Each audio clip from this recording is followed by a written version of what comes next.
TNA Wrestling crosses the line again with another action-packed episode of TNA Impact, a title special, really, with both men's and knockouts championships on the line. Also, just a side note, Unbreakable is coming back, I believe, April 17th in Las Vegas. Tickets, I think, maybe already be on sale, so go and check TNA's social media to get your tickets for Unbreakable. Should be a fantastic show as always. Now, TNA Wrestling started this week with Hendry defending the World Championship against Jake Summink in a really good opening contest. Now, remember last week, Hendry done his concert. At the end point of his concert, he said, and this is where an idiot would come out and challenge me for the title, and exactly what happened with Jake Something. I really think Jake Something is tailor-made for the main event picture. He's got something about him, and you can actually see Jake Something's interview with us on the playlist on this channel. Go to the special interview channel, and there will be the playlist will be there for you to see. But this was a really great match. I mean, there was something using the power in this. Hendry fighting from underneath for the majority of this match. I really did love it. And every time Hendry was looking for the standing ovation, Jake Something would block it. It was just a really great opener. I really enjoyed this because, again, it was showcasing that talent of Jake Something. Because sometimes with Jake Something, it will go, you know, for the X Division Championship. And it was just like, you see him and then you don't see him for a while. And it's one of these guys that I really do think we need to see more of on Impact. And hopefully, you know, this will be the start of something for Jake Something. I always use that. It never really works, does it? But anyway, really, really good match. Really enjoyable match. And just as, you know, Jake Something was getting a little bit of momentum, the standing ovation from Nic Nemeth was hit, and the 1, the 2, the 3. Now, we're obviously, look, was Nic Nemeth going to lose this match? Absolutely not. You know, that was always, you know, it was always going to win. There was no doubt about that. But I do think that Jake Something put on a really good showing in this match, and actually, if anything, cemented for me the fact that he should be in and around that picture. Certainly going forward. Will he be? I doubt it. And that's just, and again, not a disrespect to him. It's just, you know, with the amount of top quality that TNA have got at the minute, it's going to be a difficult one. But the X Division Championship, maybe a tag championship, if he could find a partner, certainly would be what I would be looking for him anyway. I do think he should be around a title picture in TNA Wrestling. But after this match, we hear a familiar voice, and that familiar voice is Ryan Nemeth. And he's like, my brother is not going to be happy about that match, you know, and he won't approve of this and all of this stuff. And he starts making his way to the ring, but out comes Santino Marella. And as he does that, there's a distraction. Jake Something blasts Hendry, and Nic Nemeth runs out. And as Santino tries talking, Nic Nemeth accidentally takes him out with the super kick that was intended for Jake Something. Nick, what have you done? What have you done? This is Ryan Nemeth doing, and I've said this for a while. Ryan Nemeth is either leading Nick the wrong way or it's leading to a match between those two. I'm not quite sure where we're going with this just yet, but that's the beauty of what TNA are doing. It's keeping you guessing. You think it's going one way, and this could be their plan all along. It might not be. It's one of those interesting ones. It just keeps you guessing. But at this point, Hendry sees Santino down. He goes and checks on him, and he looks at Nic Nemeth standing behind him with a bit of confusion. He's like, well, what's happened here then? You know, what's going on? And it was, well, a confusing way for Hendry to wake up after taking a bit of a punishment from Jake Something at the end of it. But as TNA rolls back around from the commercial, Nic Nemeth is apologizing to Santino. It's quite funny. He's apologizing. Ryan Nemeth is kind of echoing his words behind him. But Santino does end up suspending Nic Nemeth for 4 weeks. And he's told him to leave the building before he presses the charges. You still have to laugh at Santino. He's still brilliant. Once again, Nick apologizes before walking off. Ryan says that he'll hold things down in his absence. Now, this is where I think it's going to get absolutely ridiculous at this point. I don't think Ryan's going to hold it down at all, to be honest with you. I don't think he can hold anything, let alone he can hold a stone, let alone anything else. Now, now, as I mentioned before, the Unbreakable April 17th. It's during WrestleMania week. It's in Las Vegas, where WrestleMania is. Big, big things are going to happen at Unbreakable. I guarantee it. Look where it's at. Look what week it is. Time to play the game, so to speak. Now, Heather and Ash by Elegance had a match this week. And actually, the match was against a familiar team for me. For those of you that watch NWA, you will know of Charity King and Danny B, the King Bees. They were on TNA. It was a wonderful surprise for me. I didn't expect this. Before the match, anyway, the Iceman has an important message. You know, he introduces Ash and Heather, who come out in an appropriate cowgirl outfit, Texas style, of course. Really good match, this. I tell you what, King Bees, you know, I wonder if TNA are interested in them. I mean, obviously, look, there's got to be some interest. They've brought them in for this match. You know, I don't want NWA to lose them because they've not been in NWA too long. They were the women's tag team champions for a while. And I know they've been really good. And it's just, yeah, interesting. Interesting to see what they do with these two. Good tag match again. Heather and Ash working very well together as well. I did like this, but what I found it interesting was that the ending of the match was Ash yanking Charity out to the floor, slamming her onto the steel steps, and then Heather hitting the high spot on Danny B for the victory on this. But it was weird how they done it, sort of not the cheating way, but yanking one off the apron. And this goes back to wonder if I'm saying if the King Bees, if there's proper interest in bringing them into TNA. They're very, very good. I like them. I do think they would be good for TNA. It'd be a great acquisition for them. You know, when you think of the Knockouts division anyway, very, very, for me, it's a brilliant division. And to have two people like that in that division as well could really be very interesting times. And the fact that they're in NWA, which is even better news for me, because a bit more NWA on my screen never goes amiss. But the Elegances do pick up the victory. And they do then try to give them a makeover, which brings out Spitfire. They run into the ring to basically get Heather and Ash away from the King Bees. I do think that the Elegances will become Knockouts Tag Team Champions at one point. That's for sure. Probably the next, I would think the next, the next time they go against each other for the championships, I would think that would happen probably the next pay-per-view would be my guess. But we'll see. We will see. Now, last week we saw an exciting six-man tag which teamed the Hardys and Leon Slater together. There was a nice bit of backstage mutual respect being shown by those two Hardys and Slater.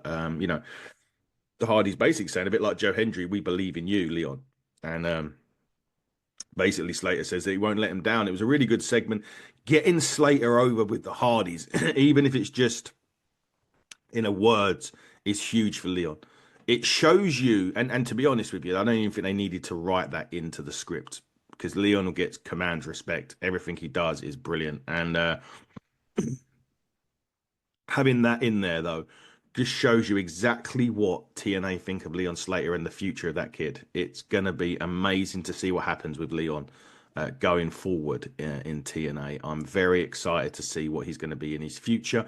Big things popping for Leon Slater, in my opinion. Looking forward to seeing where it goes. Like I said, X Division Champion 2025 has to happen this year, or else what are we doing here? I say that every week, I know, but it's legitimate. What are we doing here if he ain't winning? Anyway, Mustafa Ali in the town hall. He's doing a town hall, and he's brung the good hands with him. He's brung Tasha Steelz with him, and he talks about the company needing a great leader. He says the right number. He says the great leader and a rightful number one contender for the World Heavyweight Championship. He said, all those in favor say aye. Tommy Dreamer walks up to Ali, and Ali thinks Tommy Dreamer considers himself a real leader. Ali says, if not he, then who? And Tommy Dreamer says, him. And pointing at Mike Santana, of course, of all people. We know exactly what we think of Mike Santana on this channel. Could well be the man that dethrones Joe Hendry for the TNA World Championship at some point. That's for sure. I'm looking forward to that. Looks like Mike Santana and Ali may be on a collision course. Tasha Steelz interrupts this point and says there'll be no more questions at this time, which is quite funny. But if we're going down the route of Santana and Ali, that is going to be a hell of a contest. I'll be really looking forward to seeing that if it does indeed happen on TNA. It's going to be amazing. Santana is brilliant. I think he's so good. I think coming away from the tag team like he's done, everything he's done since becoming a single, especially in TNA, has been tremendous. And hopefully, you know, the opportunity will present itself to Santana at some point. And that's seemingly where they're looking at going at some point down the line. Santana challenging Joe Hendry or challenging the World Heavyweight Champion at some point, probably this year. And I think Santana will be world champion at some point this year in TNA. We'll see. We will see. Kazarian was next. It was against Cammy Salahan. He's still got that Call Your Shot trophy, you know. I don't know if he's ever going to use it. It'd be like Taylor James at Ignite. It'd be interesting on that. Callahan comes out. He doesn't walk out. He comes flying out, out behind him. So he comes obviously flying out. Out behind him comes Mence Warner and Steph DeLando, who's holding the title. They leave Callahan laying, but he stumbles his way down to the ring and insists that the referee ring the bell. The referee was very hesitant to, but he does eventually. And then Callahan just surprises Kazarian with a stunner. He looks for his finisher, but then out comes Warner again. The distraction allows Kazarian to get the chicken win for the win.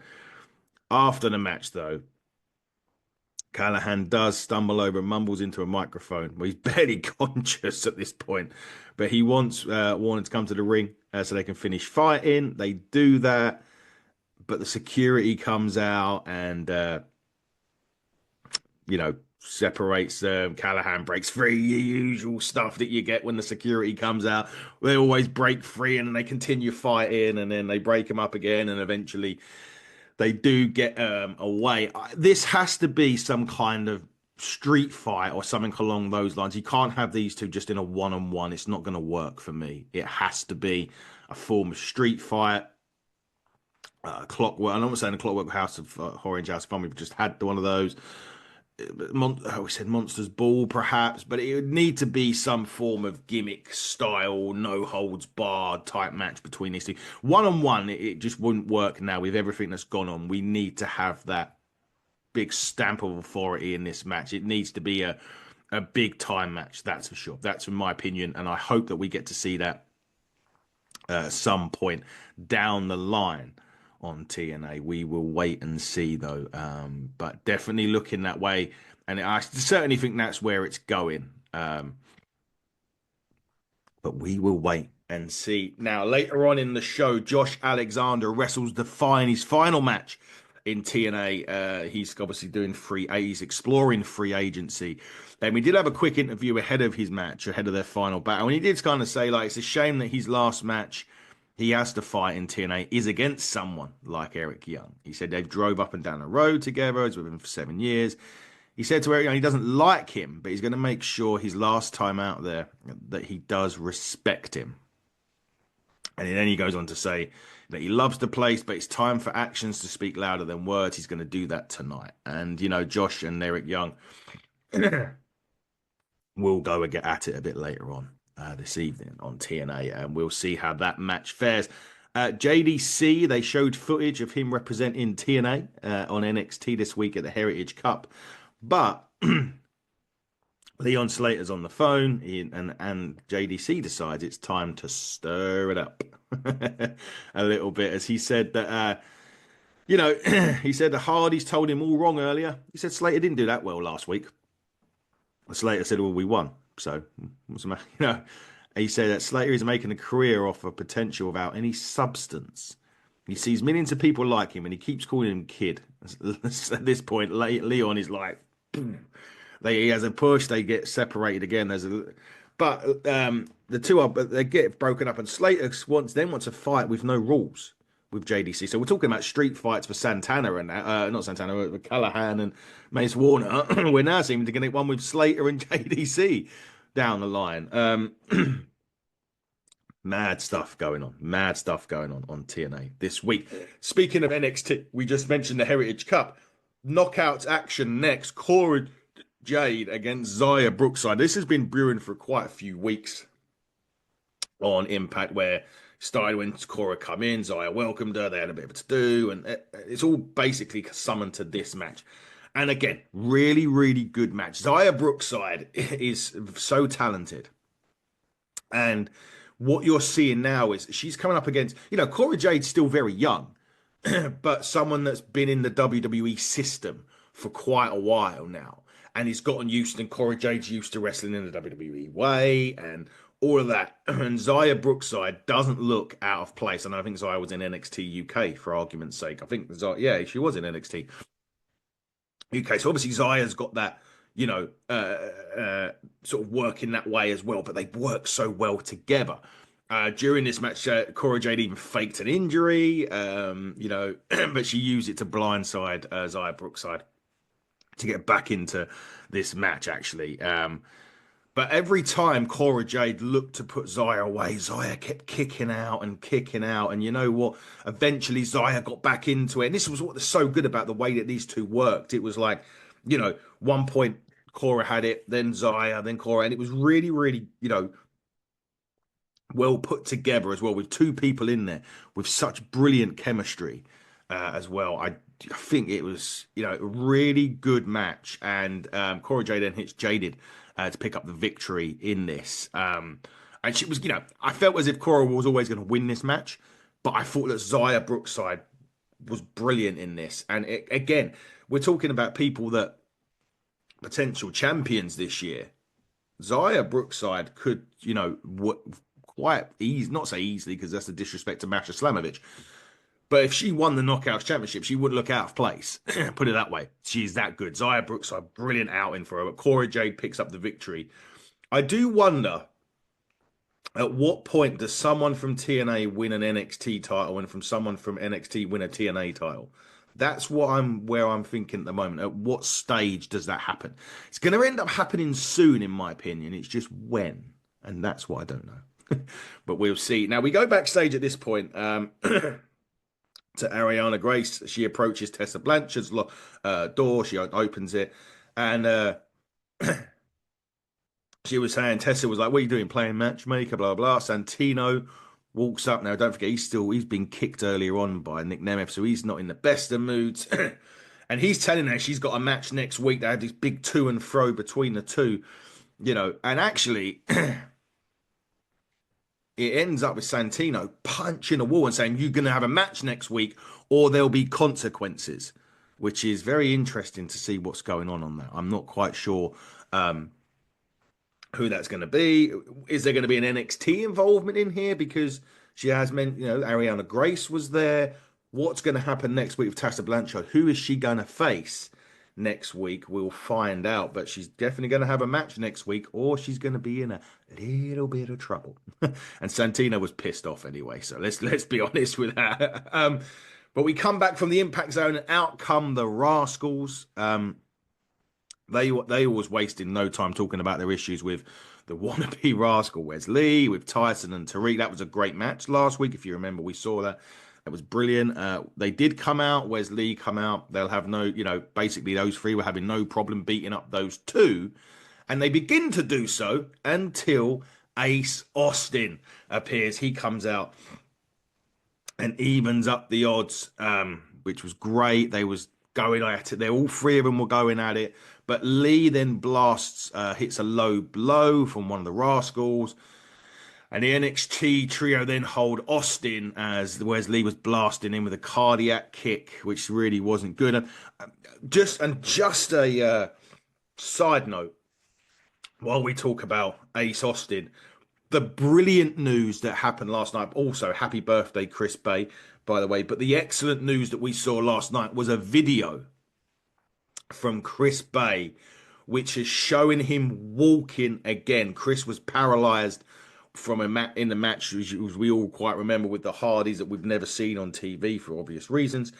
And he was never going to walk again. Well, he is walking. He is starting that road to recovery. We are so happy to see that Chris Bay is walking and he's getting, he's starting that long road. He wants to come back. He knows he's on a long road to recovery, but we can't wait for that. And it's great news to see it. Chris walking again, unaided as well. He's taking those first steps. It is brilliant news for Chris Bay. And we really, really want to see him. I mean, listen, come back if you can. But the main thing is, Chris, you're looking healthier. You're getting healthier. And that is all that matters. And it's great to see you. It was great to see the video of you last night. It was a very nice thing to go to sleep to. That's for sure. Side note now, we'll go back to TNA. AJ Francis is teasing an upgrade on... First Class. What is that going to do? Who is that going to be? What is that? I mean, come out of nowhere. It's like, if you're not First Class, because if you ain't First Class, you're last. But who?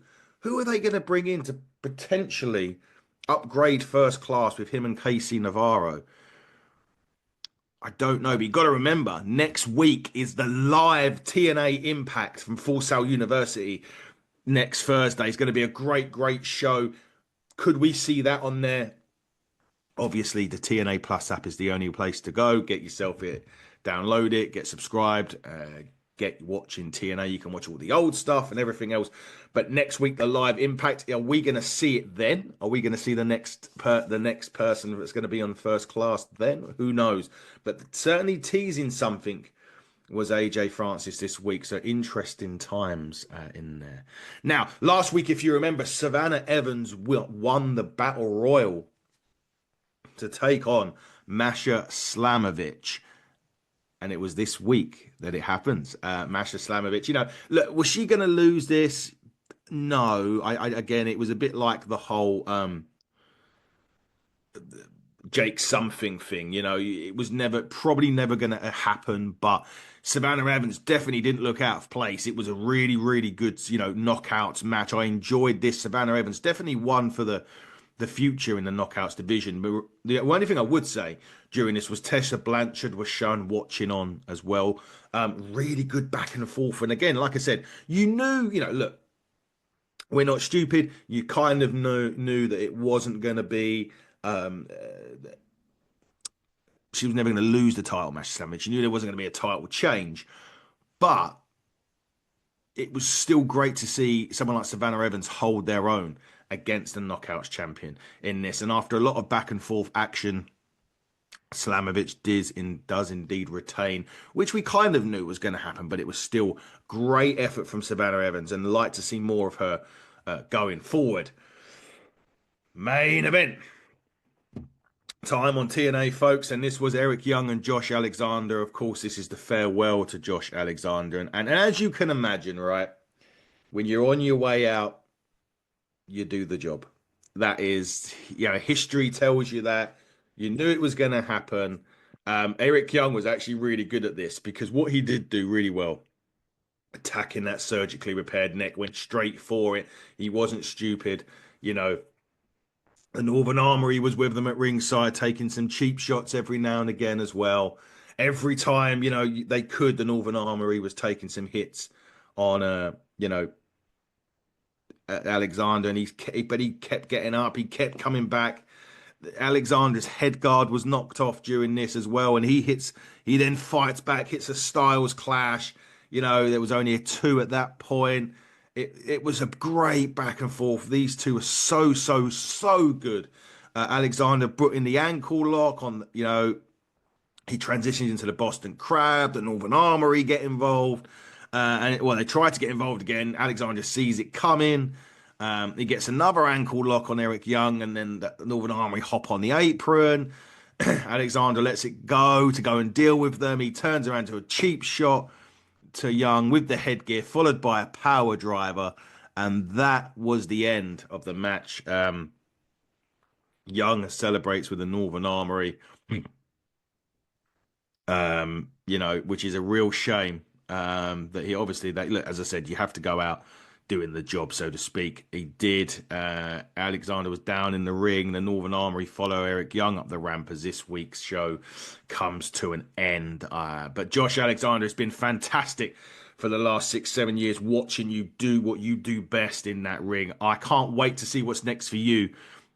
Wherever you go, we'll be keeping a very close eye on what is next for Josh Alexander. But Alexander, not Alexandra, Alexander. Coming up next week on TNA, 3 things have been announced for the live Full Sail University show. Tyson and Tyreek will take on the Rascals. We're going to have an encore of the Joe Hendry concert. And Leon Slater goes against JDC in a no DQ match. But guys, watch TNA every week on the TNA Plus app. Get it downloaded, get it subscribed. You'll be able to see TNA live next Thursday. I'll be there. I'll be watching it. I won't be there. I'll be watching it as well live on my TV. But don't forget to keep it on us at HTT Buckle on X, HTT Buckle on YouTube, hitting the Turnbuckle podcast on all other social media platforms. And until next time, everybody, cross the line. I was going to say the old signature pose, but cross the line and stay safe.